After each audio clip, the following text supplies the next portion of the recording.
저희 채널에 처음 오셨다면 꼭 좋아요와 구독 부탁드립니다. 그래야 새 영상이 올라올 때 바로 보실 수 있습니다. KC-100 날아오는 한국항공우주산업 KAI-이 개발한 최초의 국산 4인승 경항공기로 주로 민간 항공 시장을 목표로 설계되었다.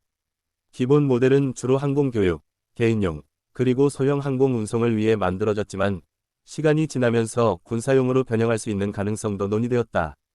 특히 훈련기 및 경공격기 버전은 비교적 저비용으로 기본 비행 교육과 단순한 전술 임무를 수행할 수 있다는 점에서 주목을 받았다.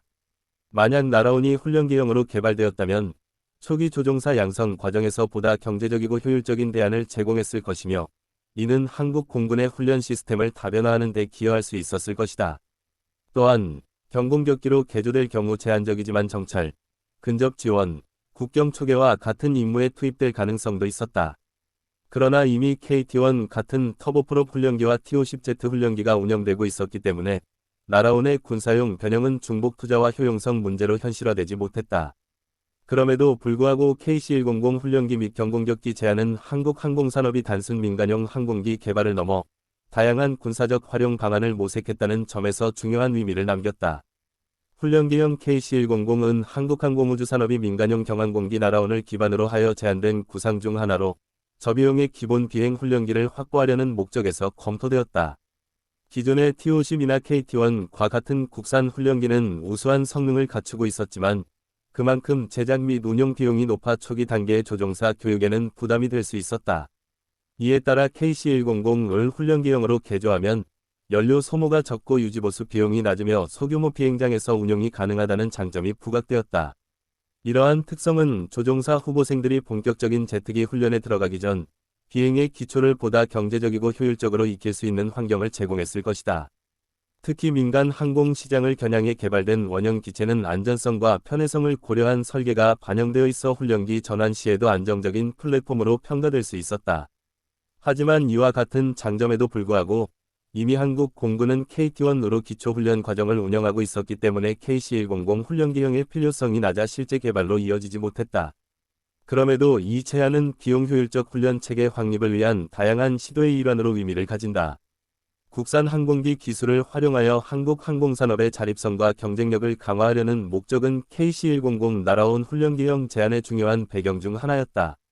당시 한국은 이미 T-50, KT-1 등 자체적으로 개발한 항공기를 통해 군용 훈련기 분야에서 성과를 거두었지만 민간과 군수 분야를 동시에 아우르는 다목적 경항공기 개발은 여전히 초기 단계에 머물러 있었다.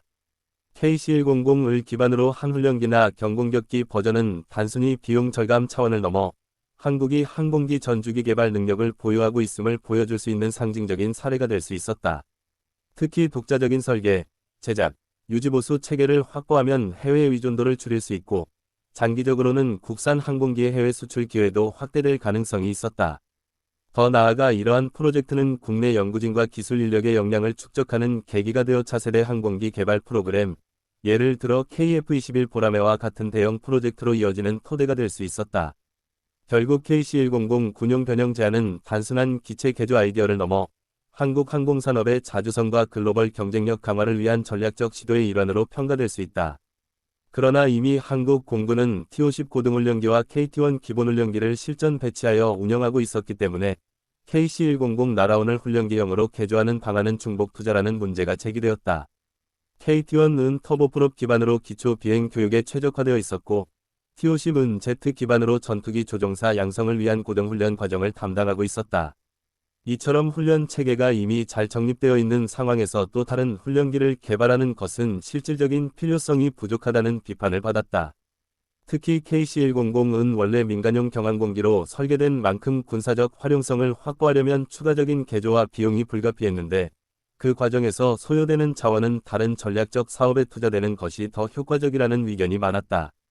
더 나아가 국방 예산은 한정되어 있었기 때문에 이미 충분히 기능을 수행하고 있는 국산 훈련기들과 경쟁하는 새로운 플랫폼을 개발하는 것은 효율성 측면에서 타당성이 낮았다.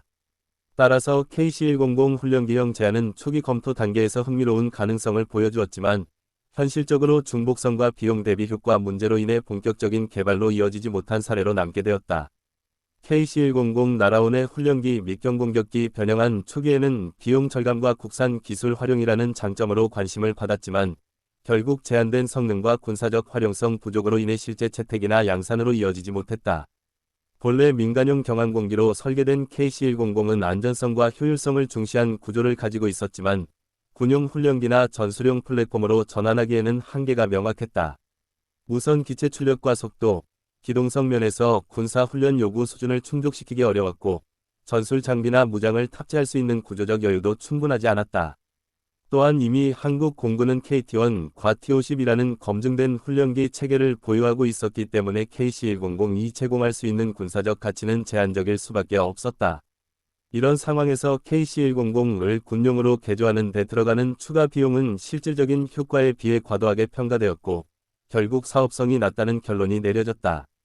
결과적으로 KC-100 군용 변형은 시제품이나 연구 수준에서 머물렀으며 실제 실전 배치나 대량 생산으로는 이어지지 않았다. 하지만 이 경험은 민간 항공기 플랫폼의 군사적 전환 가능성을 탐구한 사례로 남아 한국 항공산업의 다양한 도전 중 하나로 기록되었다. 비록 KC-100 훈련기 제안은 실제로 실현되지 않았지만 이는 한국이 다양한 항공기 활용 가능성을 모색한 중요한 사례로 평가된다. KC-100 날아오는 애초에 민간 항공시장을 겨냥해 개발된 경항공기였으나 이를 군사 분야로 확장해 보려는 시도는 한국 항공산업이 단순히 특정 목적에만 머물지 않고 응용 가능성을 탐구하고자 했던 의지를 보여준다. 특히 훈련기나 경공격기로의 전환 가능성 검토는 한국이 자국 기술을 기반으로 새로운 역할을 창출할 수 있는지 시험한 과정이었다. 이는 단기적으로는 실질적인 성과를 내지 못했지만 장기적으로는 국산 항공기 개발 역량을 다각화하고 미래 프로젝트에 참고할 만한 경험을 제공했다는 점에서 의미가 크다. 또한 이러한 논의는 한국 공군의 요구와 산업계의 공급 역량 사이의 균형을 검토하는 계기가 되었고 국가 차원에서 항공기 개발과 활용 전략을 보다 넓은 시각으로 바라보는 데 기여했다. 결국 KC-100 훈련기 제안은 성공적인 군용화로 이어지지 않았음에도 불구하고 한국 항공산업이 혁신과 다양성을 추구하며 스스로의 한계를 시험한 도전적 시도로 남아있다.